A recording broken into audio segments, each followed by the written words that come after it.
Bonjour les amis, nouvelle vidéo aujourd'hui. Comment ne pas parler d'Idriss Aberkan et de l'affaire Jeffrey Epstein. Idriss Aberkan qui est souvent cité, vous savez, par les fameux face-shakers.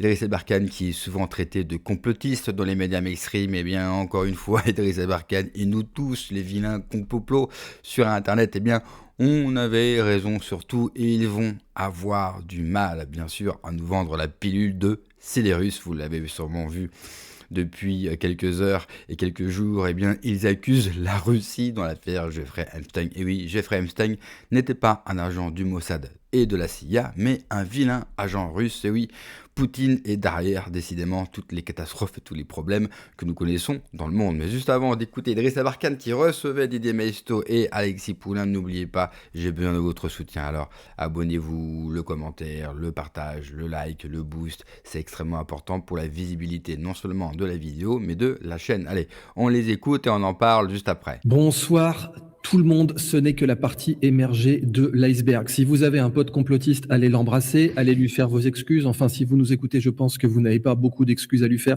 parce que vous étiez déjà dans le coup. Cela dit, si vous aviez un pauvre télé-lobotomisé ou télé-guidé en 2 mots, collez-lui une tarte, c'est pour son bien. Voilà, collez-lui une tarte, quelqu'un qui vous dira mais non, mais ils en ont pas parlé sur BFM ou sur LCI, donc ça n'existe pas, l'affaire Epstein. Voilà, collez-lui une tarte, c'est vraiment, vraiment, vraiment pour son bien.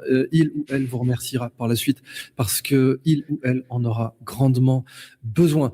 Ce qui est sorti sur le dossier Epstein, c'est vraiment, j'insiste, que la partie émergée de l'iceberg. Ça a été expurgé, ça a été caviardé. Vous avez de grands passages en noir, bien entendu. Vous imaginez bien que tous les trucs les plus graves ont été expurgés depuis le temps que c'est dans les mains et du FBI et du département de la justice américain. C'est certes le représentant Thomas Macy qui a insisté, mais on n'a vraiment qu'un tout petit bout de l'affaire et pourtant c'est déjà 3 millions d'entrées avec des trucs complètement fous. Vous avez Epstein qui déclare par exemple que Imran Khan, contre lequel la CIA a fait un coup d'État au Pakistan, est un des plus grands dangers. Contre qui? Contre les Rothschild, les fameux Rothschild, les turbo-conspi. Ils ont tendance à parler des Rothschild. Et ben Epstein se présente comme un agent des Rothschild.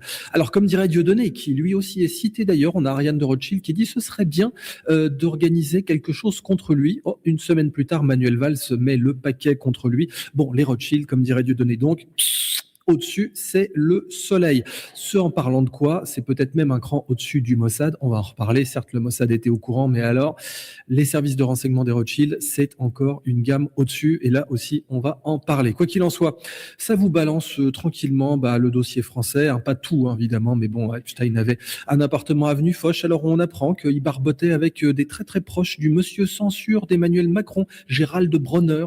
Vous avez 3 très proches de Gérald Bronner. J'ai nommé Stanislas Dehaene, donc neuroscientifique de son état qui m'a attaqué vertement pendant 10 ans. Professeur au Collège de France. Vous avez Dan Sperber, vous avez Étienne Klein, tous les 3, Epstein dit qu'il aimerait beaucoup les rencontrer. Et puis tous les 3 disent, on sont tout excités comme des puces à l'idée de le rencontrer. Ça, c'est pour Stanislas Dehaene, qui précisément le gratifie d'un petit email à l'époque où il a déjà été condamné pour trafic sexuel. Un petit email en disant, oui, tout à fait, j'adorerais rencontrer ce charmant monsieur Epstein, qui est bardé de qualifications en neurosciences, comme chacun le sait. Vous avez tout un tas d'autres choses. Par exemple, ça dit à Ariane de Rothschild, oh, tu sais, Ariane, ce qui se passe en Ukraine en 2014, c'est bourré d'opportunités pour nous. Qui sait, nous? Et puis, Epstein, qui dit à Ehud Barak, ça serait bien que tu dises que je travaille pas pour le Mossad. Ehud Barak lui dit, comment ça, moi ou toi? Bon, voilà, des petits échanges comme ça, des petites affaires, là, comme diraient les Québécois. Voilà, tranquillement. Et j'insiste, ce n'est même pas la totalité. Vous avez aussi des suggestions sur le Pizzagate, qui a l'air de tout à fait authentique. Et puis alors, là, vraiment, hommage à Alexis Poulain, parce que pile au moment où ça sort, vous avez Mediapart, vous avez le capitaine Moustache, Mediapart qui a été condamné à plusieurs reprises. C'est pas la première fois qu'ils se font condamner. Ils se sont fait condamner, recondamner, reconfirmer, notamment par la Cour européenne des droits de l'homme. Les mecs, c'est des délinquants. C'est absolument pas un abus de langage que de dire que Mediapart, ce sont des délinquants. Mais il se trouve que Mediapart a tenté, alors un truc mais tellement débile contre Alexis que je me demande même vraiment si, au bout d'un moment, c'est tellement un but contre leur camp que je me demande si Alexis n'a pas payé des gens pour... Dany, j'ai entendu Jack Lang aujourd'hui, en tout cas je l'ai lu. J'ai lu les propos qui ont été rapportés, il assume pleinement. Nul ne pouvait ignorer, c'est pas la loi, mais nul ne pouvait ignorer le jugement. Et quand on voit ce que dit Caroline Lang, sa fille, va revenir sans doute dans les détails sur cette affaire qu'ils ont créée ensemble dans les îles Vierges, hein, où elle est d'ailleurs bénéficiaire sur son testament de plusieurs millions d'euros, si j'ai bien compris, 5 millions d'euros. Sa fortune à lui était estimée à 500 millions. On a lu la correspondance, il se considérait comme faisant partie de la famille Lang. Et Jack Lang était souvent, il est cité 690 fois. On n'a que les 2 premiers tiers, hein, et le 3e tiers, comme vous le disiez, qui va sans doute... Là, ils font un peu de storytelling, mais je pense que c'est pour atténuer l'onde de choc, parce que sinon tout le monde va sauter. Hein. Et donc, on se rend compte que finalement, c'est marrant ce que tu disais en intro et dans le titre, dans la pastille, oui, les conspis, entre guillemets, ça me fait toujours rire quand on dit ça, mais avaient raison. Hein. Et on se rend compte que dans ces cercles concentriques, évidemment, il y a ce qui les lie, alors qui est à la fois un vice, c'est-à-dire les déviances sexuelles, mais qui est un ciment. C'est-à-dire, on a laissé faire, je pense qu'il y a eu quelque chose, une espèce d'opportunité, on a laissé faire Epstein. Quand je dis on, c'est les différents gouvernements et les différents services de renseignement, et puis se sont dit, tiens, mais non seulement on va le laisser faire, mais on va se servir de lui pour faire du compromat, pour faire du honey trap, etc. On connaît ça très bien. Et donc, il est devenu une espèce de mercenaire, ce qui est avéré, peut-être qu'il n'était pas complètement en poste au Mossad, mais il est quand même, il semble avéré aujourd'hui, on est en train de chercher, toi, moi, Amélie, Alexis, bon, on va se partager un peu le boulot parce qu'il y a beaucoup, beaucoup à lire. Il semblerait effectivement qu'il soit quand même assez proche du Mossad, assez proche du FBI aussi. De la CIA. La CIA, ouais, et de la CIA. Ça, c'est un point, si tu me permets cette incise, c'est un point super important. Parce que Xavier Hofer avait dit je travaille depuis très longtemps avec les services secrets, ce qui est le cas, et un professionnel des services secrets ne voudrait pas approcher Epstein avec un bâton. Mais c'est un point important, parce que la vérité est un miroir brisé. C'est comme quand Didier Raoult a dit, par exemple, que lui ne pense pas que le Covid sorte d'un labo, ce qui est pas le cas. Le Covid sort de très fortes chances de sortir d'un labo, mais Didier Raoult avait raison de dire ça, parce que lui s'y connaît plus en gain de fonction, et il sait que les gains de fonction, ça marche pas. Mais c'était un peu un des rares à le savoir.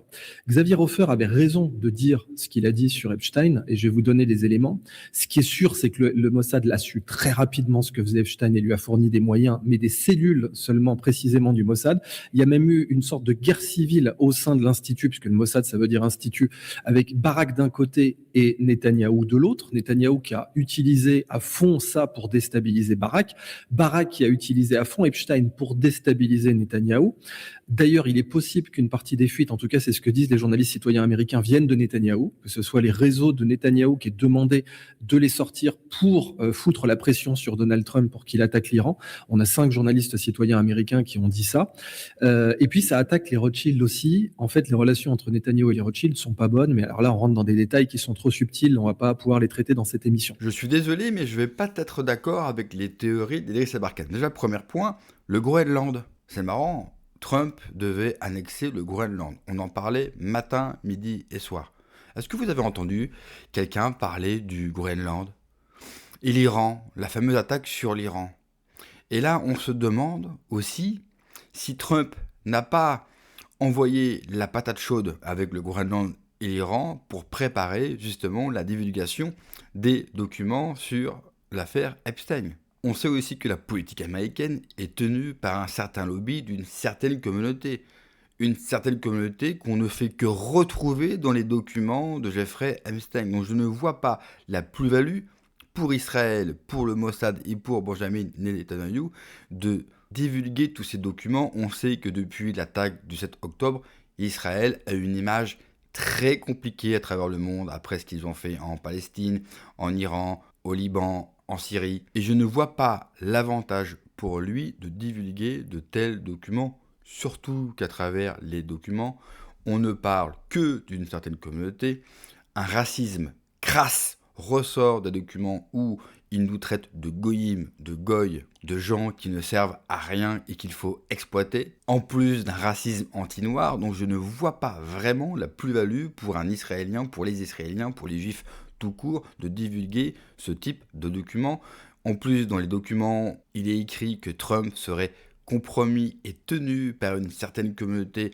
Donc on voit bien l'avantage aussi pour Trump de divulguer ce type de documents. Là où je serais d'accord avec Idriss Aberkane, mais surtout Didier Maisto, je pense qu'il prépare l'opinion publique et qu'on va avoir d'autres salves de documents qui vont sortir peu à peu. Le temps que les gens, bien sûr, digèrent toutes ces histoires, les noms, la pédophilie, le trafic, les rites. Et là encore, je ne vois pas l'avantage pour l'extrême droite israélienne qui est totalement compromis dans ces histoires de divulguer ces documents. J'y vois plutôt une partie d'échecs menés par Trump et par son administration pour se libérer les mains du lobby israélien extrêmement puissant, extrêmement présent aux États-Unis pour lui permettre d'avoir sa propre politique étrangère et intérieure. Un point important qui est soulevé par Didier Maisto, le Mossad et la CIA, le FBI étaient au courant, mais je pense également que d'autres services étrangers, comme les services secrets français ou d'autres pays, devaient quelque part être au courant, ce qui veut dire quelque part que les services occidentaux ont laissé faire le trafic d'enfants et tout ce qui se joue autour, tout ça pour pouvoir compromettre leur propre élite, c'est absolument dégueulasse. Il y a des choses qui sont possibles de faire, comme mettre des femmes dans le lit de telle ou telle personne, cela se fait depuis la nuit des temps. Les enfants, pour moi, c'est une limite à ne pas franchir.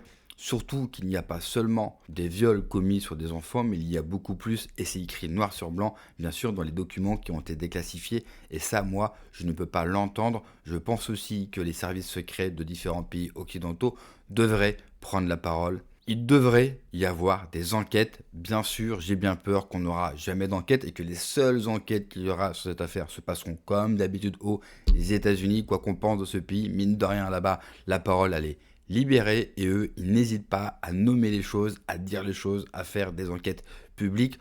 En France, la stratégie, elle est claire, c'est les Russes, c'est en tout cas la stratégie en Europe, c'est d'accuser Vladimir Poutine dans le trafic sexuel de Jeffrey Epstein, c'est tout simplement hallucinant. Tout ça pour continuer, bien sûr, le narratif de la guerre en Ukraine et continuer à faire peur à la pauvre population qui ne capte que dalle, bien sûr, à toutes les choses, à part nous, les vilains complotistes qui avaient, comme d'habitude, raison beaucoup trop tôt. Merci d'avoir regardé la vidéo, les amis. N'oubliez pas de vous abonner, le pouce, le commentaire, le partage et le boost, c'est extrêmement important.